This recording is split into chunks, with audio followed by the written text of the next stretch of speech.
Ito, ang food supplement ay hindi kinakailangan ng mga low carbers, no? Sa low carb living ay walang silbi, walang saysay at hindi kailangan ang mga food supplement na ito, no? So ano-ano ba ang mga halimbawa ng mga food supplement na yan? No? Marami akong naobserbahan dito sa ating movement, sa Life Without Rice movement, doon sa ating page na kapag maging sa mga group chat ay sinasabi nila, karaniwan nilang tinatanong ay maaari bang magpatuloy ako na inumin ang aking food supplement, ano? So meron silang food supplement para sa puso, food supplement para sa kanilang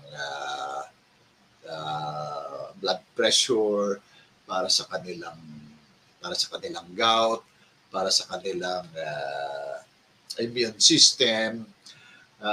Meron pa, ito naman daw ay organic. Medyo popular itong supplement na ito barley powder, mga sikat karaniwan, no? Ito yung mga ginagamit ng mga low carbers. Dati na nilang ginagamit at nung pumasok sila sa low carb lifestyle ay nananatili sa kanilang isipan yung ganong mentality na ipagpatuloy nilang inumin ito. Meron pa kapag ikaw ay nag-exercise, whey protein, ano? Ito napakamamahal na mga supplement ito, whey protein daw para daw ma-supplement yung ating protina sa ating katawan habang tayo ay nag-exercise or lalo na sa mga strength training. Ang natutunan ni Uncle Justin dito, mga ka-low carb, ay hindi kailangan. Walang anumang food supplement o klase ng food supplement ang kailangang inumin ng mga low carb practitioners sapagkat ang lahat ng mga vitamina at mga mineral na kailangan ng mga low carbers sa kanilang daily consumption ay makukuha na nila mismo doon sa real food na karaniwan sa kanilang karaniwan ay kinakain nila, particular dito ang meat, no? Ang lahat ng klase ng meat ay maaring kainin dito ng mga low carbers, ang isda, no? At lahat ng mga seafoods at maging ang mga seashells at mga siyempre kabilang dito ang eggs, ang lahat ng klase ng itlog, ano? Itlog ng pugo, itlog balot, prito, nilaga ay maaaring kainin. Sa lahat ng mga ito ay sufisyente ang mga minerals at mga vitamina at mga nutrisyon na kailangan ng katawan natin sa araw-araw. Kaya hindi kailangan ang mga food supplement na yan ay dagdag gastos lamang. Okay, may dagdag ko mga ka-low carb. Ang food supplement ay inimbento ng mga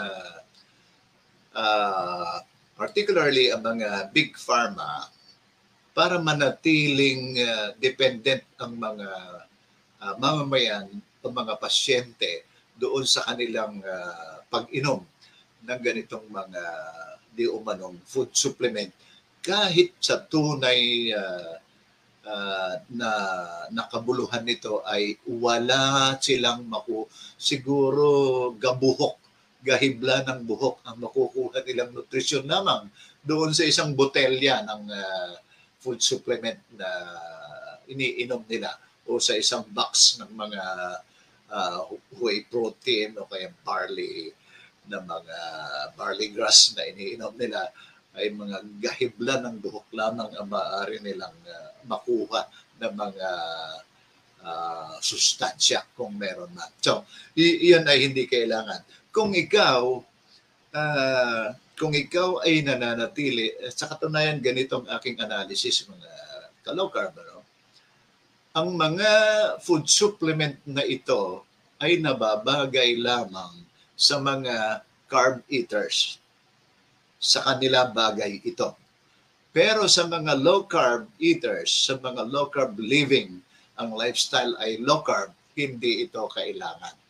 Walang supplement na kailangan inumin ang mga low carbers, lalo na itong mga chemical and synthetic based na mga food supplement o kahit na yung mga powder or juice liquid na bina-extract na mga tinatawag nilang organic na mga supplement, hindi po kailangan lahat yan. Okay, mga ka-low carb, yun ang pangpito na natutunan na lesson na nakuha ni Uncle Justin sa kanyang